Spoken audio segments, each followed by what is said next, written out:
आपण मतदान केलेलं आहे आणि हे जर मतदान केलेलं आहे तर आम्हाला माहिती आहे की निवडणुकीचे जेव्हा सुटी असते या सुटीमध्येच मागण्या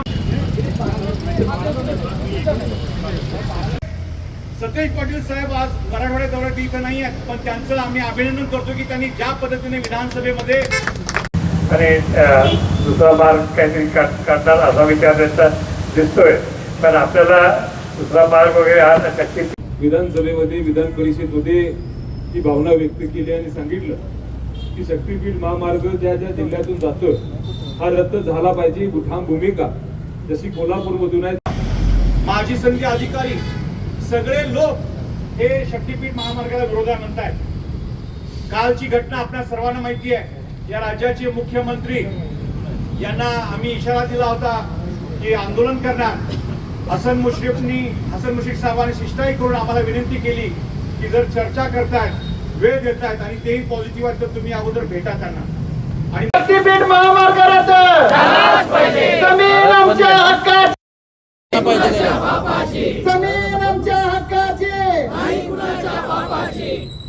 शेती वाचवा, शेती वाचवा.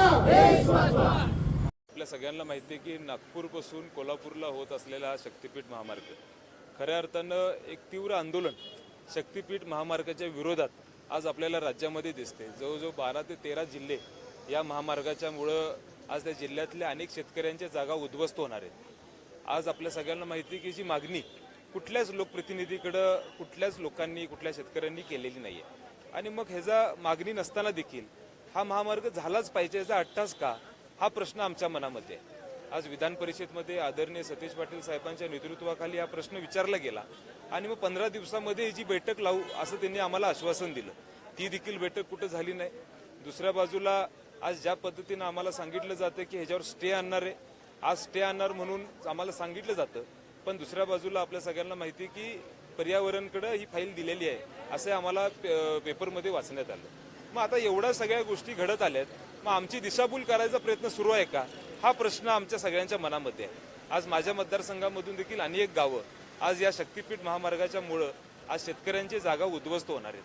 आम्हाला निश्चितपणे ह्याच्यामध्ये सांगण्यात येईल की या शक्तीपीठ महामार्गाला आमच्या सर्व शेतकऱ्या बंधूंचा हा विरोध राहणार आहे.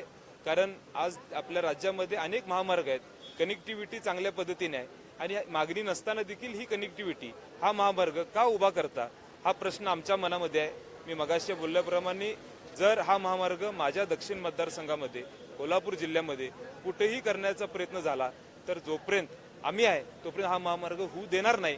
हा आमचा तीव्र विरोध हा या महामार्गाला राहील.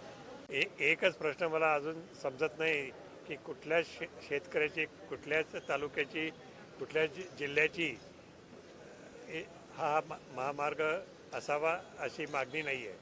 असं असताना हा महामार्ग आपल्यावर, शेतकऱ्यांवर का लादला जातो हे मला अजूनही समजत नाही आहे. आणि कोणासाठी करतोय हे तुम्हाला लक्षात यायला पाहिजे. आणि निश्चितच हा मार्ग शक्ती महामार्ग हा जनतेला नकोय, शेतकऱ्यांना नकोय, ही परिस्थिती बरोबर आहे. गेले 4 महिने झालं कोल्हापूर सहित 12 जिल्ह्यातील शेतकरी हे शक्तीपीठ महामार्गाच्या विरोधात आंदोलन करतायत. महायुती सरकार जे आहे, हे महायुती सरकार लाडकी बहीण लाडका भाऊ अशा पद्धतीनं योजना जाहीर करते. आम्ही आज या ठिकाणी शेतकरी महाधरणी आंदोलनातून सरकारला विचारू इच्छितो की शेतकरी लाडका नाही आहे का? शेतकरी जर लाडका वाटत असेल आणि शेतकऱ्यांची जर त्यांना मतं हवी असतील तर जसं अजित पवारांनी तोंडी आश्वासन दिलं रद्द करतो म्हणून, पण आमचा लढा जो आहे मुख्यमंत्र्यांना फडणवीसांना सांगायचा आहे, मंत्र्यांना बंदी आम्ही केलेली आहे की जोपर्यंत तुम्ही लेखी आदेश काढत नाही आहे महामार्ग रद्द झाला तोपर्यंत आंदोलन जे आहे ते चालू राहणार आहे. येणाऱ्या काळामध्ये जर 20 तारखेच्या आसपास आम्ही या ठिकाणी मोठा मोर्चा जो आहे पुन्हा संघटित करणार आहे. आणि जर का यांनी महामार्ग रद्द करण्याचा आदेश नाही काढला तर यांचे 12 जिल्ह्यातील सगळे जे आमदार महायुती सरकारचे असतील ते शेतकरी ठरवून जाहीर करून पाडतील, हा इशारा आज आम्ही महाधरणी आंदोलनाच्या वतीने देतोय.